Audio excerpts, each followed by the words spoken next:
hoping you could have kept going there, because I was watching you from our parliamentary party meeting room and I was trying to race down here to get to it. So apologies for the delay. Are you sharing time? Sorry, Senator, are you sharing time? Oh, am I? What are we sharing? Yes, you are. Yes. There we go. I thought I had the whole slot to myself. 3 and 3. Yes, yes. Do you want to keep going? So, sorry, last year. Can I please share 3 and 3 with Senator Micheál Carrigan? Yes, of course. Perfect. Okay, I'll start over again. Agreed. Thank you. Thank you. First of all, I'd just like to thank my colleague Senator Sean Kine for bringing forward this very important motion before the Senate tonight. And when we look at the concept of public transport, like a couple of things. When you look at Ireland 100 years ago, last Oireachtas, it was absolutely connected across our entire island with railways.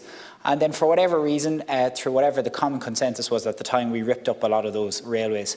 And now we're replacing them with greenways. And my long-term vision for this country is that we will be so interconnected with greenways that you'll be able to go from one end of the country to the other quite safely and along greenways. I also think it's very important in terms of a cross-border perspective, in terms of fostering relations between north and south, in terms of fostering the ability for tourism to thrive and prosper in border regions, that the concept of cross-border infrastructure like greenways and like blueways are really good tourism initiatives that we can use to bring business back to both sides of the border in this country.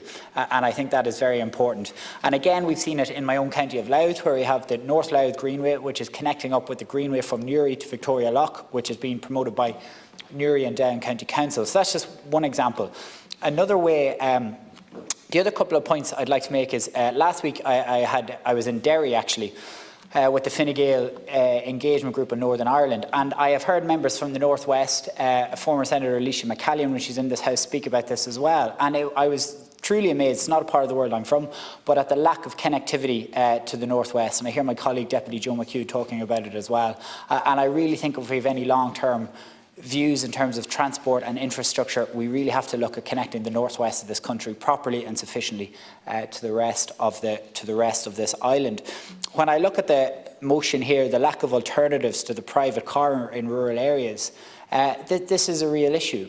So how do we go about that? And I think we have to go about that when we have such ambitious targets to get 1 million people in electric vehicles by 2030. We do that by increasing the charging infrastructure. Like, let's just put aside, for example, the amount of money that it costs to get into electric vehicles and everything else.